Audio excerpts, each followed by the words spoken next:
Bon bah je vais vous montrer comment ça marche, vite fait, bien fait. Alors, ben on lance CM mode. Je vais pas revenir sur les fonctions que vous connaissez déjà, puisqu'en fait ça c'est par exemple facile, hein. Il y a juste hop, bim, on clique dessus, ça se lance, voilà, merci J-Sky. À propos, là voilà, ben tiens, ça c'est intéressant, vous avez le lien pour l'achat de la Boxcom, parce qu'il faut bien faire un petit peu de pub quand même. Voilà. Alors, ça c'est fait. Vous avez toujours la partie avec les documentations. Ma chérie, tu peux baisser s'il te plaît? Par exemple, ben voilà, les tutos, ça je vais essayer d'en mettre un peu plus dans les prochaines versions. Ça s'ouvre avec Adobe Reader qu'on a tous, puis qui est par défaut sur l'OS du forum, donc comme ça, il n'y a pas de problème. On a toujours notre éditeur EXAC et HXD. On a toujours notre base de données de fichiers qui ne demande qu'à grandir. Donc si vous en avez, mais alors c'est pas trop la peine de me donner des flashs qui viennent du net, hein, parce que j'en ai des stocks et des stocks, mais le truc c'est que là il n'y en a pas énormément, mais c'est toutes des lectures que j'ai fait moi que je sais qu'elles sont 100% bonnes. Donc si vous voulez contribuer à la base de données de fichiers, pas de problème. Par contre, voilà, juste que ce soit vos fichiers à vous que vous avez lus, que vous sachiez qui sont bons, quoi, parce que sinon, voilà, j'ai pas envie de mettre des fichiers dont on ne connaît pas la provenance, puis qui seraient pas fiables, et puis qu'il y ait des utilisateurs qui plantent leur calculateur à cause de ça, quoi. On va entrer dans l'Odempedit, là, le vif du sujet. Alors, ben, vous le trouverez là. Vous choisissez la marque, hein. Alors, par exemple, ben, je sais pas, là, on va aller sur du PSA. Hop. Alors, moi, j'aime bien le mettre en grand, comme ça, vous pouvez le faire, vous pouvez ne pas le faire, il n'y a pas de souci. Donc, ça vous dit les fonctions qui sont disponibles. Voilà. Alors, si par exemple, là, tiens, on va partir sur un FAP, sur un EDC16C34, donc on tape 1, on tape entrée, il nous dit de glisser, déposer le fichier. Alors, important, très très important, c'est d'avoir des fichiers au format bin. Alors ça peut peut-être marcher avec d'autres extensions, mais franchement le mieux c'est qu'ils soient au format bin et bien vérifier qu'ils font que le dump fait la bonne taille. Genre pour du DC16, c'est 34, c'est 2 MO. Donc voilà, il faut, si vous y mettez un mauvais fichier, forcément ça marchera pas, hein. Donc voilà. J'ai essayé par exemple avec un full, ça marche pas, quoi. Donc là on prend notre fichier, on le déplace dedans, on fait entrer. Donc il nous dit que notre fichier modifié est enregistré sous DPFOF. Alors là, vous ne le trouvez pas, parce que c'est normal, j'ai pas trouvé la fonction pour qu'il aille direct dans le bureau, mais je vous le ferai dans les prochaines versions. On fait ouvrir l'emplacement du fichier. Et là, notre fichier, il se retrouve là. Voilà, fichier DPFOF bin. Vous voyez, 2407 machin. Donc là, moi, je le prends, je le mets là. Hop. Et là, on va, pour que vous voyez, donc là, je prends ma flash d'origine, je fais compare file 1 et compare file 2. Et vous voyez qu'on a bien uniquement nos switches DPF qui sont... voilà, là on a notre fichier ORI. Et là on a le fichier mode en DPF off. Voilà, on voit qu'il y a juste bien nos deux switches DPF qui sont supprimés. Dans l'esprit, le soft il fait uniquement ce qu'on ferait nous à la main sous Windows. Que du, voilà, que ce soit propre, qu'il n'y ait pas de suppression de DTC, tout ce genre de choses qui sont pas propres et puis qui sont pas, voilà, qu'il faut pas faire, parce que c'est pas bien. Donc lui, je vais le supprimer. Voilà. Alors on peut refaire un petit essai encore si vous voulez sur du PSA. Ah bah tiens, on va faire une recherche PIN. Hop. On va mettre s'arrête là. Et c'est bien parce que la recherche pin, en fait, je vais pouvoir vous montrer qu'il y a quand même une petite subtilité. C'est qu'il y a, vous voyez en fonction 8, la découverte pin en version 1 et la découverte pin en version 2. Alors, je vais vous expliquer c'est quoi les deux différences. C'est que dans la version 1, en fait, euh, notre dump, il a au début le bloc IMO qui est en tout début à l'offset 0. Voilà, en tout début de dump, vous avez le bloc IMO. Alors que sur les versions 2,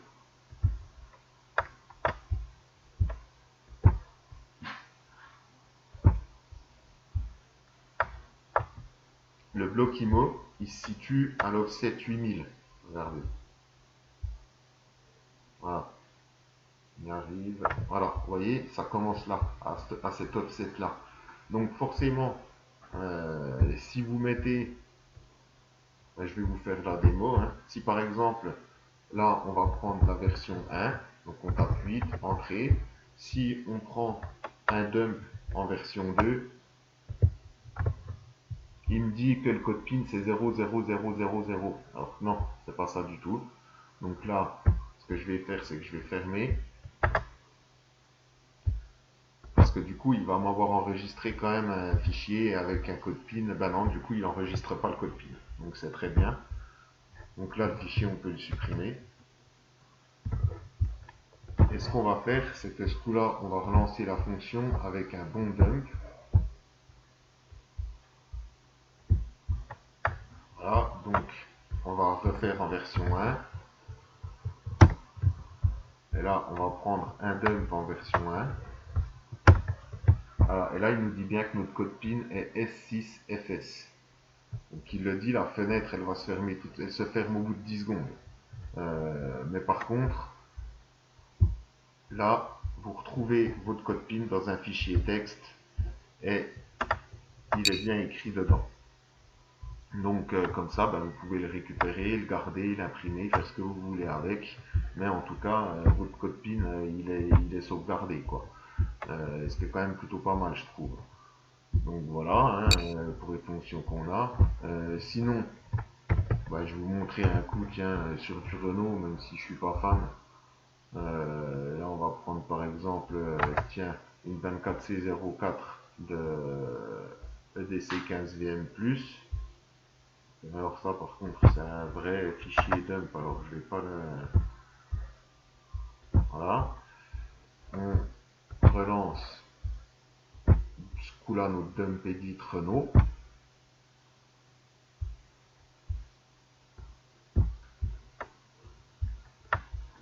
Donc, nous, on est sur du EDC 15VM+, donc 2, entrée, on glisse, dépose le fichier, voilà, donc on est bien sur EDC 15VM+, en version ORI, on fait entrer, terminer,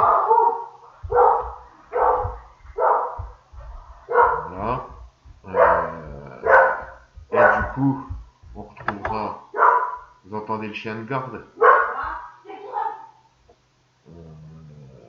on ouvre l'emplacement du fichier, et là, on retrouve notre...